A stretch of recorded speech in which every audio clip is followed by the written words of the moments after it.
Hi, my name is Joshua Karton. I'm a professor at Queen's University in Canada, and I'm proud to be a member of the ITA's Academic Council.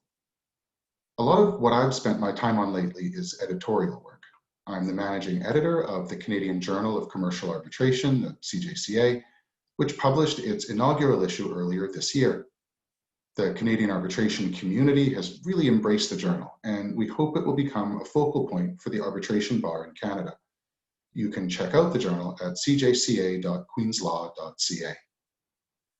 The other arbitration-related editorial work that I'm currently immersed in is for Kluwer Arbitration Practical Insights, part of Kluwer's new Practice Plus family of resources, which are, I think, just an enormously helpful set of tools for practitioners.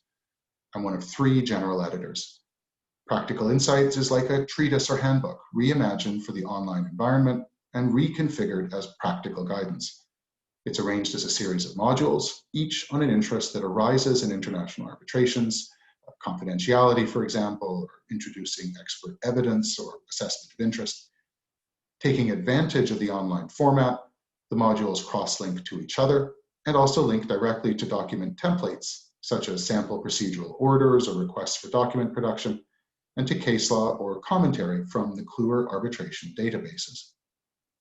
I'm also an associate dean of my law school, with responsibility for our graduate program and for research support and promotion. That's taken up a great deal of time this year, especially with adaptation to teaching during the pandemic and support for our international students who've been unable to enter Canada. But happily, I have had some time for my own research. I have several writing projects on the go.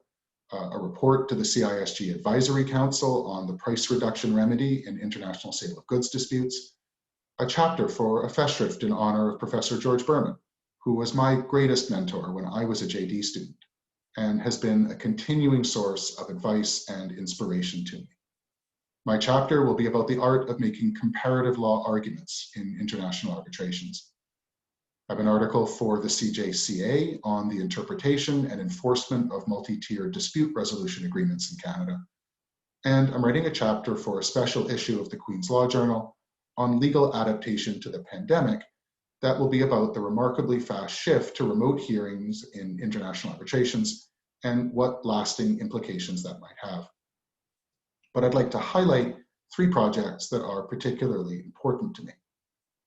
First, I'm one of 3 co-lead investigators on a multinational team studying commercial arbitration across all of the Council of Europe jurisdictions. The project's made possible by a £1.1 million grant from the British Economic and Social Research Council, as well as support from the University of Leicester, where Tony Cole, our lead investigator, is based. We think it's the largest grant ever awarded to study arbitration, or at least international arbitration. Progress has been slowed by the pandemic, but by the time we're done, we'll have analyzed thousands of survey responses and conducted more than 500 interviews in 54 countries across Europe and Central Asia. The project involves surveys, interviews, and experiments on arbitrator decision-making, a mixed methodology that leverages the expertise of our team that includes lawyers, sociologists, and psychologists.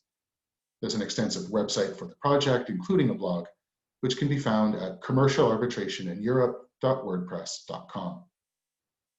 The second project I'm working on, which sadly I haven't been able to make much progress on over the last year, has to do with diversity in arbitration, or what I prefer to call diversities, because I've been frustrated by the somewhat one-dimensional character of the discussion. As I see it, we can't effectively address diversity deficits in international arbitration unless we have a clearer understanding of what we want diversity for. I identify 4 distinct benefits that diversity might bring: greater fairness to arbitrators, greater fairness to people working within the field, improved legitimacy or perceived legitimacy of the field, and better decision-making through disruption of groupthink. Crucially, different kinds of diversity are needed to realize these different kinds of benefits.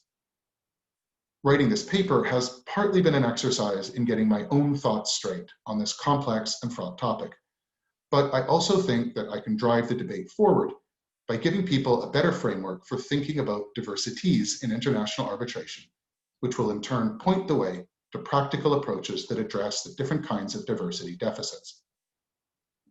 And third, I have in the very early stages a book project that is much more theoretical in character.